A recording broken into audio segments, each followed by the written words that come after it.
This is, no joke, one of the craziest HOAs I've ever read about on this whole channel. Lawsuits and craziness galore. Check out this video in podcast form by searching Austin Stories wherever you listen, or check the video description for a link. In mid-2023, I signed a year-long contract with a very large, very wealthy HOA here in California to provide high-level security services to the entire HOA in its grounds, both at several gatehouses, which is a controlled access community, as well as with multiple roving patrol units. As a former cop, this was done in a fashion that mimicked what you'd see in a small-town law enforcement agency, complete with custom uniforms tailored to the community, custom retired police interceptors with the community name emblazoned on the side, retired and reserve cops staffing the place, and so on, while also staying clear of the typical overbearing HOA security stereotype and staying within the scope of how an average security company would conduct itself. This was well received by the community due to high crime in the area, and with it being a senior community and the additional medical training our guys had, they loved us and they expressed their desire for us to be there for a long time. The previous company had been there for over 16 years, and we were told many times that that's what they wanted from us. Despite the tyrannical boomer board and their excessive oversight and micromanagement of our work, things went well until the board, in conjunction with the management company, started to do this. So only 4 months into the contract, they attempted to change the terms of the staffing in violation of our contract by cutting billable hours in half, no more servicing the gatehouses, and attempting to give those hours over to the property management company, who is not licensed to provide guard services. As was our contractual right, we declined this proposal. It's more of a declaration on their part, there was no dialogue, due to the copious amounts of time and money that we put into staffing and facilitating this service with a year plus in mind, gates included. This declination was promptly ignored by them and never acknowledged. So after we declined the above, they blatantly started to disregard and breach the contract, notably withholding payments for services in the tens of thousands of dollars and trying to say that they didn't have to pay for a service that they didn't deem acceptable, despite nothing being wrong with the work that we conducted, and not letting us know until well after a month that the services were rendered, completely ignoring that we are an independent contractor and control the scope of our work. Contract gave them 5 days to express their displeasure with any work, and they never did so until they got hit with the bill. All those hours that we worked, they were predetermined, and they were set at the start, mind you, so it's not like that we went up and above what we were approved to do and then tried to bill for it. I believe this was all done out of spite. So the management company posted a job ad looking for people to staff the gatehouses, despite us declining the proposal, causing major morale issues and difficulty keeping the place staffed. After numerous written communications from our attorney regarding the above breach and them ignoring a deadline to correct it, we ended up terminating the contract ourselves due to the uncertainty of ever even being paid for our work and having the contract stepped all over. The following things transpired or became apparent to us thereafter. So the board proceeded to send emails via their mailing list to every resident and even neighboring associated communities saying that we abandoned the community. These are residents that we fostered great relationships with and neighboring communities that we had been in talks with regarding providing them a similar security service that we lost out on because of this. They also posted it to Facebook publicly, and it shows up when you search for my company as the top search result. They mention nothing of their breach of the contract. It became apparent that we were potentially only hired on fraudulent pretenses for them to basically steal and appropriate all of our methods and proprietary stuff, only to take it over themselves and give it to their management company. This includes a lot of proprietary stuff with regard to staffing, scheduling, policies, and procedures. They even tried to poach my staff and pay them less. The management company basically used their position to bully us out after they got a glimpse of the revenue we generated.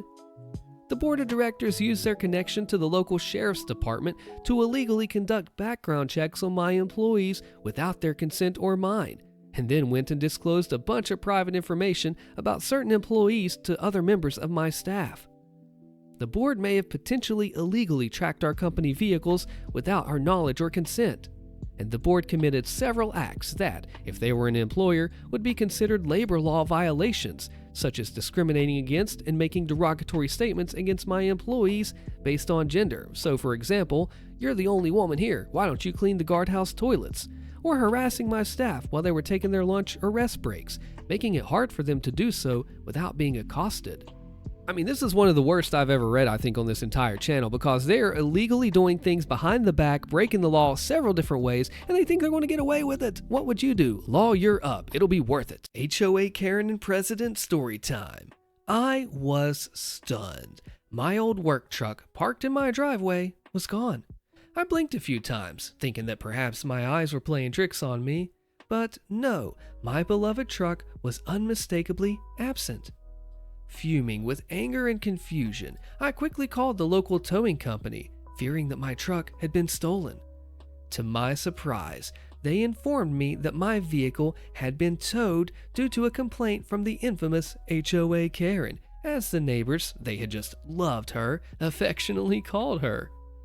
I couldn't believe it. I was parked on my property on my driveway, and there was no conceivable way I was infringing on anyone else's space.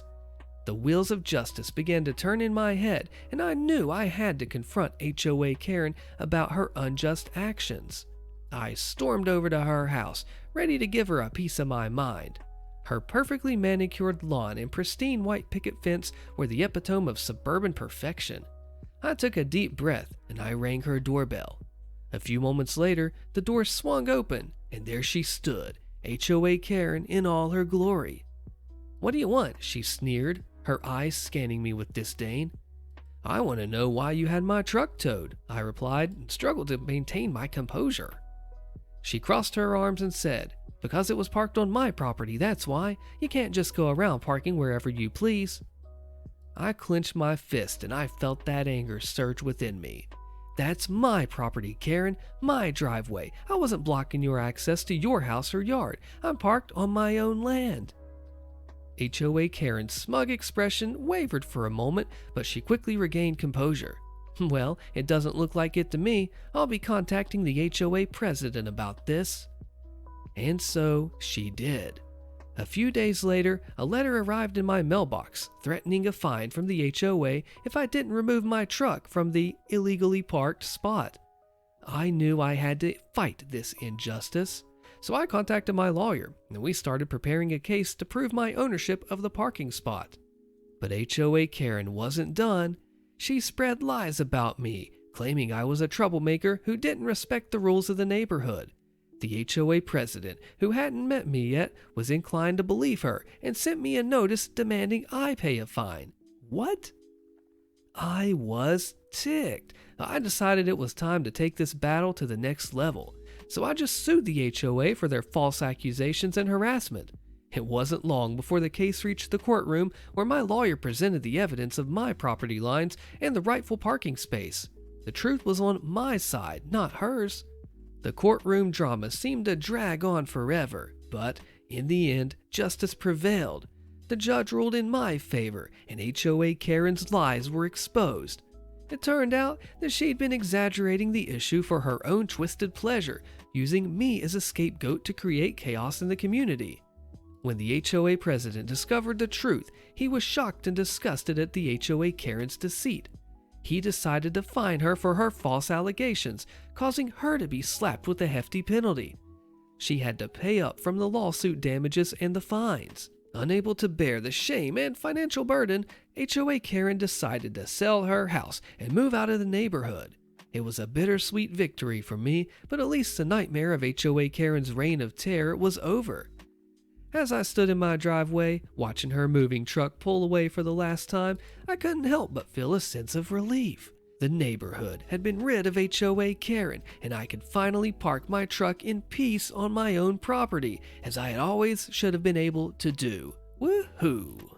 Have you ever dealt with an HOA Karen? Let me know. My HOA is suing me for $2,600 over leaving a broken door on my patio for a few weeks. I'm in my late 20s, just got married, and have 2 kids, 4 and 2, and a very busy job, which is 50 to 70 hours plus a week. Myself and my then fiance and 2 kids, age 3 and almost 1, bought our first place, a condo.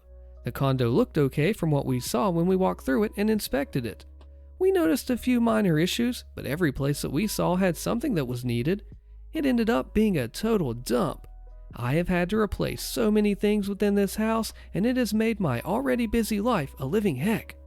All of the doors had issues that I've had to fix. The sinks, the faucets in the bathrooms, kitchen sink issues constantly, which are fixed now, the dishwasher going out, and so on. This is why I had the door outside while doing repairs. In the last 2 months, my work schedule heavily complicated being able to communicate with anyone regarding this, basically 24/7.